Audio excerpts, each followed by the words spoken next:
पिछली श्रृंखला में कवि ने शीत ऋतु का वर्णन किया है। अब वह ब्रह्म मुहूर्त का वर्णन कर रहा है। ब्रह्म मुहूर्त में दूर दूर से, दूर कहीं मंदिर में होने वाली पूजा की घंटी, आरती की घंटियों की आवाज़ सुनाई पड़ती है, मस्जिद से अजान सुनाई पड़ता है, या गिरजा घर से जो है वह आवाज़ें आती हैं, शंख बजता है।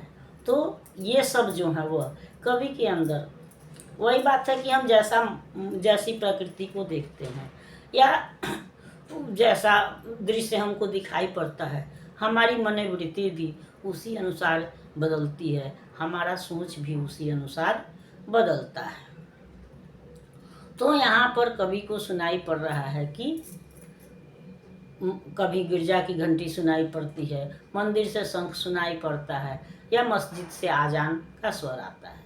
तो जब आदमी दुखी होता है तो उसको कुछ भी अच्छा नहीं लगता है, और न कोई पूजा पाठ अच्छा लगता है, न कोई उत्सव या समारोह अच्छा लगता है, बल्कि वह अपने विगत दिनों की याद में खो जाता है। कवि के साथ भी वही बात होती है कि वह गिरजे की जो घंटी है, या मंदिर का जो शंख है, या मस्जिद की आजान जो है, उसकी भावनाओं को और उद्दीप्त करते हैं और बढ़ा देते हैं, और वह सोचता है कि मैं किसकी पूजा करूं या किस लिए पूजा करूं।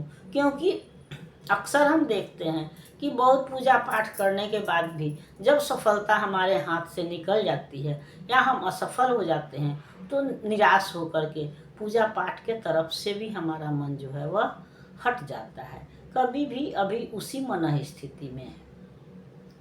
जब जीवन साथी को बिछड़े हुए ज़्यादा दिन नहीं हुआ है, तो अभी वह उसी मन स्थिति में है कि ये या तो कहीं उत्सव समारोह हो, वो भी उसको कष्ट देता है, ये मौसम भी उसको कष्ट देता है। और यह मनुष्य की विशेषता है कि वह प्रकृति को या किसी भी दृश्य को अपनी भावनाओं के अनुसार देखता है और उसी अनुसार उसका विश्लेषण करता है। कभी की भी मनुष्य की उसी मानसिकता को या अपनी उस भावना को ही अभिव्यक्त करता है और कहता है कि दूर कहीं से गिरजे की घंटी की आवाज़ सुनाई पड़ रही है, शंख की आवाज़ सुनाई पड़ रही है, या अजान सुनाई पड़ रहा है। गिरजे से घंटी के टन टन, मंदिर से शंखों की ताने, मस्जिद से पाबंद अजाने उठकर नृत्य किया करती हैं अपने भक्तों का आवाहन, गिरजे से घंटे का टन टन। तो और इस तरह से यह भी होता है कि जो जिस धर्म का है वो जब घंटी की आवाज़ सुनते हैं, शंख की आवाज़ सुनते हैं, या अजान जब कानों में पड़ती है, तो जो भक्त हैं, जो उस धर्म से जुड़े हुए लोग हैं, वो अक्सर उस स्थान पर पहुंच जाते हैं, पूजा में, आरती में शामिल हो जाते हैं। तो इस तरह से कहें तो एक तरह से ये बजती हुई घंटियाँ क्या करती हैं, वह अपने भक्तों को आमंत्रित करती हैं। वह यह बताती हैं कि हाँ, पूजा हो रहा है या पूजा का समय हो गया है, इसलिए आप लोग आ जाइए। और आकर्षित होकर के लोग उसकी तरफ दौड़ते हैं। लेकिन वे दौड़ने वाले लोग, वो जानने वाले लोग कौन होते हैं? जो सुखी होते हैं। दुखी व्यक्ति को वो पूजा की घंटियाँ भी अच्छी नहीं लगती हैं, बल्कि उसके दुख को और बढ़ा देती हैं। इसलिए वो घंटियाँ उसे आकर्षित नहीं करती हैं, उसको दुखी करती हैं।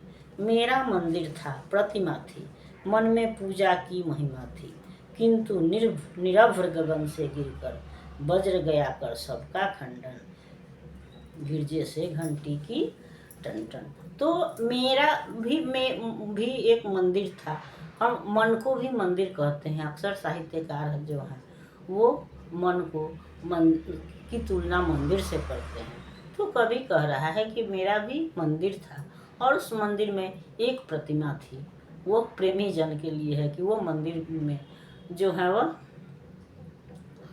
तो मन को मंदिर कहते हैं, और उसमें जो भी हमारा प्रिय व्यक्ति है उसको हम मूर्त का स्थान देते हैं, मूर्ति का स्थान देते हैं और उसकी साधना करते हैं।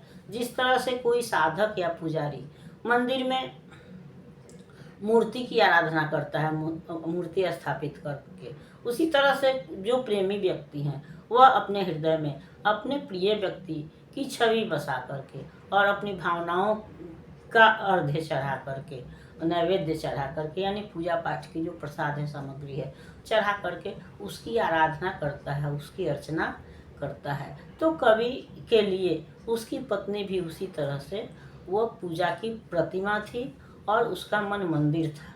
लेकिन समय का जो आघात है उसको उससे दूर ले गया, वो उससे बिछड़ गई। वह मूर्ति जो है वह समय के वज्र ने, आकाश से गिर कर के वज्र ने या काल ने उस मंदिर को, मूर्ति को खंडित कर दिया।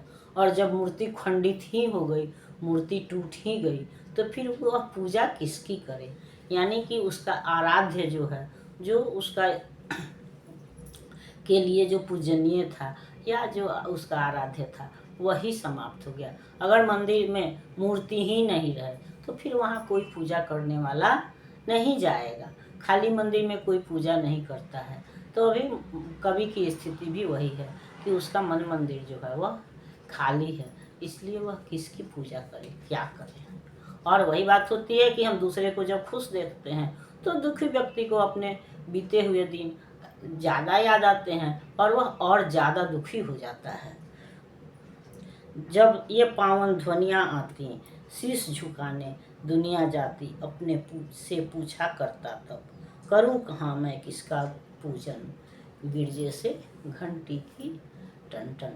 तो ये हम पहले भी समझ चुके हैं कि जब ये घंटी की आवाज़ सुनाई पड़ती है तो कवि के अंदर अपने विरह की ज्वाला जो है और दहकती हुई, भड़कती हुई सुनाई पड़ती है। और तब वह कहता है कि